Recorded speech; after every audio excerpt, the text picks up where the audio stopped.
बिस्मिल्लाहिर्रहमानिर्रहीम अल्लाहुम्मा सल्लि अला मुहम्मदिन व आले मुहम्मद। पहलगाम के वाक़े के बाद पाकिस्तान और भारत के दरमियान जो कशीदगी हुई और दोनों ममालिक एक दूसरे के साथ एक जंगी माहौल में आपस में आमना सामना हुआ और फिर पाकिस्तान ने भारत के जो नुकसानात किए और भारत ने पाकिस्तान के जो नुकसानात किए वो आपके सामने हैं। अब सवाल ये पैदा होता है कि क्या किसी जगह पर ऐसा कोई नुक्ता मौजूद है कि दोनों देशों के बीच में, दोनों ममालिक के बीच में कोई अमन की बात हो सकती है या नहीं। आज के इस वीलॉग में स्पेसिफ़िकली इसी इशू के ऊपर बात करेंगे। अब स्टेटस क्या है पाकिस्तान और भारत के दरमियान। अगर मुझसे ये कोई पूछे कि इस वक्त क्या दोनों जो कंट्रीज़ हैं उनके बीच में क्या कोई डिप्लोमेटिक रिलेशन मौजूद है, तो उसका जवाब यकीनन ये है कि दोनों जो डिप्लोमेटिक लेवल पे अगर इस कांटेक्ट की बात करते हैं और अगर मुझसे कोई पूछता है या मैं आपसे ये पूछता हूँ कि क्या भारत और पाकिस्तान किसी मोड़ पर जाकर अमन की खातिर बातचीत को आगे बढ़ा सकते हैं, तो क्या इसके लिए कोई साजगार माहौल अवेलेबल है या नहीं। आज का यही टॉपिक है, इसके ऊपर बात करते हैं। पहलगाम हमले के बाद भारत और पाकिस्तान के सफारती ताल्लुकात निचली तरीन सतह पर आ गए हैं। दोनों ममालिक ने ना सिर्फ अपने सफ़ीरों को वापस बुला लिया था बल्कि हाई कमीशन के अमले को भी कम कर दिया था। अब बाकी सिर्फ चार्ज डी अफेयर्स की सतह पर नुमाइंदगी बाकी है। सिर्फ यानी चार्ज डी अफेयर्स की सतह पर जो है अब दोनों देशों के बीच में कांटेक्ट है और जासूसी के इल्ज़ामात पर एहलकारों की मुल्क बदरी भी की जा चुकी है। क्या मुस्तकबिल करीब में कोई पेशरफ्त हो सकती है, आज इसी के ऊपर आपसे बात करनी है। अब सवाल ये पैदा होता है कि भारत और पाकिस्तान के जो हाई कमीशन के अमले हैं उनमें दोनों ममालिक ने जब ये एस्केलेशन हुई तो उनमें वाज़े कमी की। भारत और पाकिस्तान दोनों ने अपने अपने जो कैपिटल्स हैं, दारुल हुकूमत हैं, उनमें मौजूद हाई कमिश्नर्स को 55 से कम करके सिर्फ 30 कर दिया। और अमले की तादाद बता रहा हूँ, यानी वो 55 थे पहले, 55 उससे कम करके फिर उसको 30 कर दिया गया। और अब जो है भारत ने इस्लामाबाद में तैनात पाकिस्तानी फ़िज़ाइया, यानी पहले इंडिया की तरफ से ये इक़दाम आया है, भारत ने इस्लामाबाद में तैनात पाकिस्तान फ़िज़ाइया, बहरिया और बरी अफवाज के, यानी जो ये ऑफिसर्स थे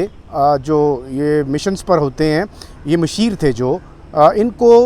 परसोना नॉन ग्राटा यानी नापसंदीदा शख्सियात करार देकर मुल्क छोड़ने का हुक्म दे दिया। ठीक है, पाकिस्तान ने जवाबन नई दिल्ली से भारतीय दिफाई मशीरों को, अपने जो पाकिस्तान के जो दिफाई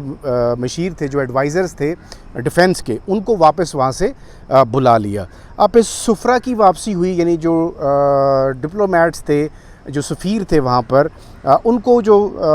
उनकी वापसी की दोनों ममालिक ने अपने हाई कमिश्नर्स को वापस बुला लिया और इस वक्त चार्ज डी अफेयर्स आर्जी यानी नाज़िमुल अमूर की सतह पर सफारती अमल जो है वो मौजूद है। अब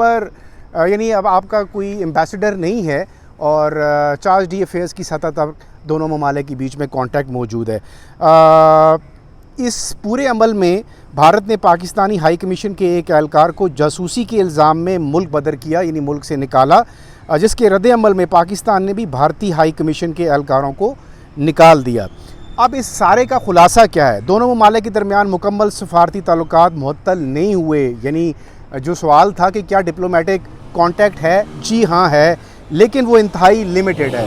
उसकी, यानी अगर आप डोमेन को कहें कि उसकी डोमेन में ये पॉसिबिलिटी है कि वो कोई बातचीत के अमल को आगे बढ़ा सके, सिर्फ पैगाम रसानी की हद तक तो वो हो सकता है, लेकिन एज सच कोई बड़ा कांटेक्ट नहीं हो सकता जिसका अगर आप कहते हैं तो। अच्छा जी, फिर अब क्या दोनों देशों के बीच में जो सफरी पाबंदियां हैं, वीज़ा सैंक्शंस हैं, इन सारी चीज़ों को फिर दोनों ने अपनी अपनी एयरलाइंस का भी जो सिस्टम था उसको भी उनके ऊपर भी पाबंदियां लगी हुई हैं। तो इन सारे हालात में आज ये एक्चुअली पाकिस्तान की फ़ॉरेन अफेयर्स मिनिस्ट्री की तरफ से जो स्पोक्समैन है, उन्होंने बड़ा एक ज़बरदस्त बयान दिया है कि उनसे पूछा गया कि जो वीकली ब्रीफिंग होती है उसके दौरान उनसे ये सवाल किया गया कि क्या पाकिस्तान और भारत के दरमियान किसी लेवल के ऊपर दोनों जो कंट्रीज़ हैं उनमें कोई राब्ते की कोई गुंजाइश मौजूद है। तो जिसके जवाब में उन्होंने कहा कि पाकिस्तान ने हमेशा अपने दरवाज़े बातचीत के लिए खुले रखे हैं। अब ये इंडिया का एक तासुबाना रवैया है जिसमें वो कभी भी बातचीत की तरफ आता ही नहीं है। और पाकिस्तान ने बहुत दफ़ा ये बात की है कि पाकिस्तान के प्राइम मिनिस्टर, ये तो एक फॉरेन ऑफिस के एक स्पोक्स पर्सन की मैं बात कर रहा हूँ, तो पाकिस्तान के प्राइम मिनिस्टर इससे पहले बहुत दफ़ा ये कह चुके हैं कि हम भारत के साथ बैठकर बातचीत करने के लिए तैयार हैं। लेकिन भारत की अभी जो रिसेंट पोजीशन मुझसे पूछे या किसी से भी पूछे तो वो ये जो पार्लियामेंट का जो इजलास है लोकसभा का, उसके अंदर जो स्पीचेज़ आपने सुनी हैं, यानी जो अपोजिशन ने जो स्पीचेस की हैं वो तो हकीकत पे मबनी थी, लेकिन जो गवर्नमेंट की भारतीय जनता पार्टी की जो जितने भी कैबिनेट मेंबरान हैं या उनके एमपीज़ हैं, उनकी तरफ से जो तकरीरें आई हैं उसमें उनका जो स्टांस है उससे तो कहीं भी नहीं लगता कि भारत के अंदर जो इस वक्त नरेंद्र मोदी की जो एक सोच में मुब्तला जो गवर्नमेंट है वो किसी भी तरह से मुज़ाकरात या बातचीत के लिए तैयार है। और अदरवाइज़ उनका जो एक हॉस्टाइल रवैया है उसमें दिन ब दिन जो है वो आप तेज़ी भी देख रहे हैं, फिर मिलिट्री बिल्डअप्स हो रहे हैं। तो दूसरी तरफ बॉर्डर के करीब जो भारत जो है वो मशक़ें कर रहा है, फिर मिसाइल तजर्बे हैं और फिर इस तरह की बहुत सारी एस्केलेशन को हवा देने वाली वो स्टेटमेंट्स हैं जो नरेंद्र मोदी के कैबिनेट के वज़रा और मेंबरान जो हैं वो वक्तन फ़वक्तन इस पूरे अमल को हवा देने के लिए कर रहे हैं। अब जब सवाल उनसे ये पूछा जाता है कि आप उन नुकसानात का ज़िक्र करें, आप पहलगाम के हमले की बुनियाद जिसको बुनाकर आपने पाकिस्तान के साथ माज़ाराई शुरू की, उसके ऊपर आपके पास डिटेल क्या है? और वो जो लोग हैं जो ऑपरेशन सिंदूर जिसकी वजह से आपने शुरू किया, उसमें जो लोग मुलव्वस थे पहलगाम वाले इंसिडेंट में, उनको आपने दूसरे एक ऑपरेशन में जो है वो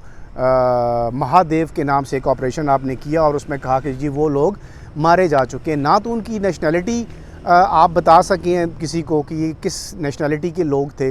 या ये कहाँ से आए थे, अगर आए थे तो ये सिक्योरिटी ब्रीच कैसे हुआ। और पार्लियामेंट को भी आपने चक्करबाजी में रखा हुआ है। लोकसभा का जितना भी सेशन था, अगर आप उस तमाम तकरीरों को उठाकर सुन लें, और अपोजिशन मुसलसल एक ही सवाल कर रही है कि मोदी जी जब सबसे बड़े लीडर हैं अपोजिशन के इस वक्त भारत के अंदर, राहुल गांधी साहब, वो एक ही सवाल कर रहे हैं कि मोदी जी हमें ये बताएं, अगर आपके अंदर इतनी जुर्रत है तो आप डोनाल्ड ट्रंप को खामोश क्यों नहीं करवा सकते? आप उसके सवाल का जवाब क्यों नहीं दे सकते जब वो बारहा ये बात कर रहा है कि पाकिस्तान के राफ़ेल तैयारे भी गिरे हैं और पाकिस्तान ने आपके राफ़ेल तैयारे गिराए हैं और आपको भारी नुकसान पहुंचाया है। और जब वो ये बात करते हैं तो फिर बीजेपी की एक इंतहा पसंद हुकूमत जो है उनके ऊपर गद्दारी का इल्ज़ाम लगा देती है और उनको कहती है कि ये तो पाकिस्तान के स्पोक्समैन हैं और उनकी ज़ुबान, ये उनकी भाषा बोलते हैं। तो आपके पास ट्रंप को चुप कराने का कोई, यानी उन्होंने फिर बड़ी तनकीदी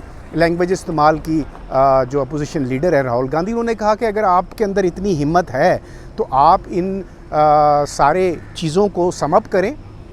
और आप ये बताएं कि आप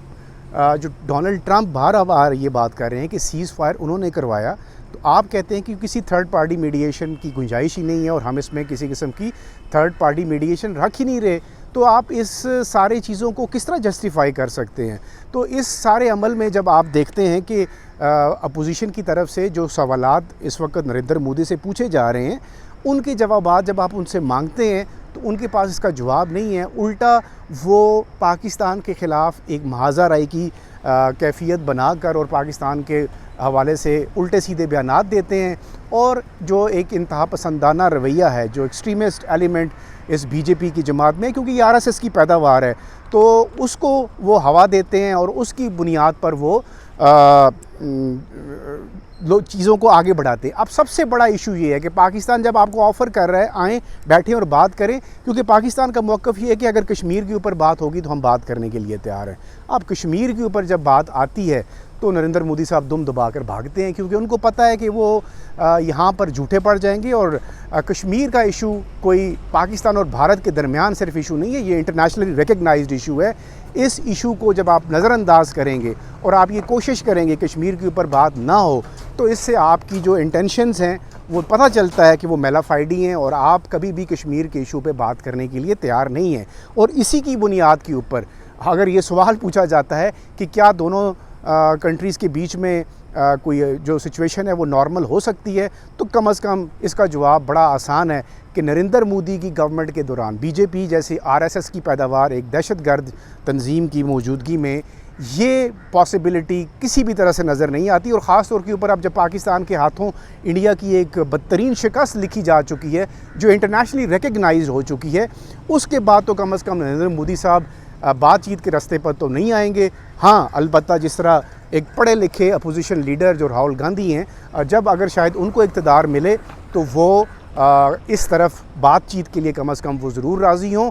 अगर हम ये बात करते हैं फाइनली कि पाकिस्तान और भारत के दरमियान क्या अमन की कोई बात हो सकती है, तो नरेंद्र मोदी की मौजूदगी में ऐसा कुछ भी पॉसिबल नज़र नहीं आता।